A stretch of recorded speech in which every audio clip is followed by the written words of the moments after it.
Hello guys, so now we'll see how the fetal circulation is transitioned into an adult circulation.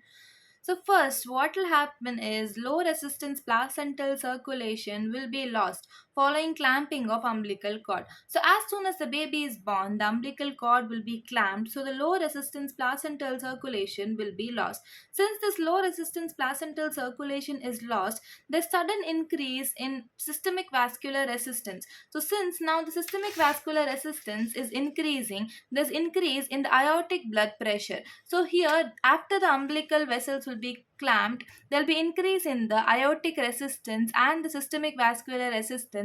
Now when the aortic resistance increases, there'll be increase in the left ventricular resistance and also in the left atrial resistance.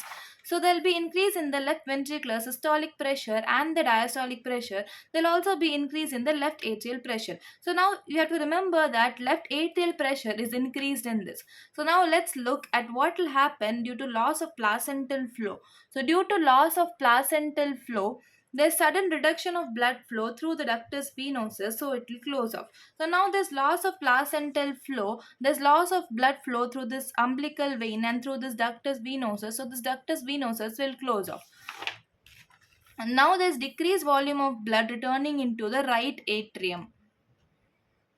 Normally, the fetal circulation receives the blood into the right atrium from the umbilical vein, from the inferior vena cava, and from the superior vena cava. But now there is no umbilical vein, so the right atrium receives blood only from the superior vena cava and the inferior vena cava. Therefore, there will be reduction in the volume of the blood returning into the right atrium. So, right atrial pressure will decrease. Left atrial pressure is increasing, right atrial pressure is decreasing. So, the left atrial pressure will become more than that of the right atrial pressure. So, as the left atrial pressure becomes more, so the pressure in this side will become more. So, there will be closure of the foramen ovale.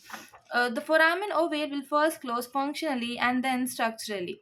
So expansion of the lungs in with the first few breaths. So as the child starts breathing, there'll be expansion of the lungs.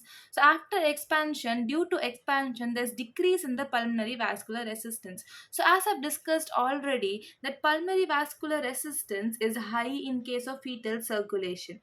But now after the expansion of lungs, there's decrease in the pulmonary vascular resistance. Because the lungs are collapsed in fetus, therefore the pulmonary vascular resistance will be high.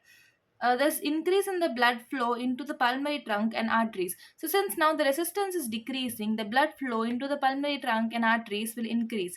So the pressure relations between the aorta and the pulmonary trunk will be reversed. So in the fetal circulation, as I've already explained, the blood flow into the from the pulmonary artery will occur into the aorta. But since now the aortic pressure will be more than that of the pulmonary arterial pressure, the pressure gradients will be reversed. As there is increase in oxygen saturation, there will be closure of the ductus arteriosus, which will further constrict and close. The adult relationship of the pressures and resistance will be established by 2 to 3 weeks of life. Thank you.